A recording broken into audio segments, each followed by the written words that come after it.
কর্মপরিবেশের দাবিতে রাস্তায় নেমে আসে। আন্তর্জাতিক নারী দিবসের অনুষ্ঠানের শুরুতেই শ্রদ্ধা ভরে স্মরণ করা হয় দেশ জাতি গঠনে অবদান রাখা নারীদের।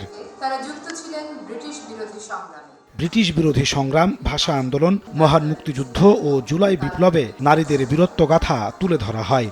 এই অভ্যুত্থানে নারীদের বীরত্বপূর্ণ অংশগ্রহণ বিশ্ববাসীকে করেছে বিস্মিত।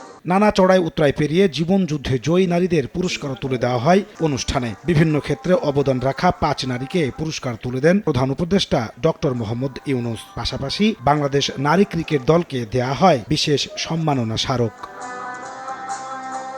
অনুষ্ঠানে প্রধান অতিথির বক্তব্যে প্রধান উপদেষ্টা ডক্টর মোহাম্মদ ইউনূস বলেন, নারী বিরোধী যে শক্তি মাথা চাড়া দিয়ে উঠছে, জনগণকে সঙ্গে নিয়ে তা প্রতিরোধ করবে সরকার। সম্প্রতি নারীদের প্রতি সহিংসতার খবর গভীর উদ্বেগের জানিয়ে তিনি বলেন, এটা নতুন বাংলাদেশ গড়ার অন্তরায়। প্রতি মহিলাদের উপর যে জঘন্য হামলার খবর আসছে তা গভীরভাবে উদ্বেগজনক।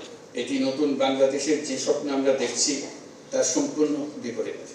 নারী বিরোধী যে শক্তি মাথা চাড়া দেওয়ার চেষ্টা করছে তাকে আমরা দেশের সকল মানুষকে সঙ্গে নিয়ে অবশ্যই মোকাবেলা করব। বৈষম্যহীন সুন্দর বাংলাদেশ গড়তে হলে নারীর পাশে দাঁড়ানো, তাদেরকে সমর্থন জানানোর কোনো বিকল্প নাই। হজ করেছি, ব্যাংকে কি করে টাকা জমাই বলেন? ইউসিবি তাকওয়া, পরিপূর্ণ ইসলামিক পন্থায় পরিচালিত ব্যাংকিং। প্রধান উপদেষ্টা বলেন, পতিত স্বৈরাচারী সরকার দেশকে অস্থিতিশীল করতে বিপুল পরিমাণ অর্থ বিনিয়োগ করছে। এই অবস্থায় জনগণকে যুদ্ধ পরিস্থিতির মতো সতর্ক থাকার আহ্বান জানান তিনি।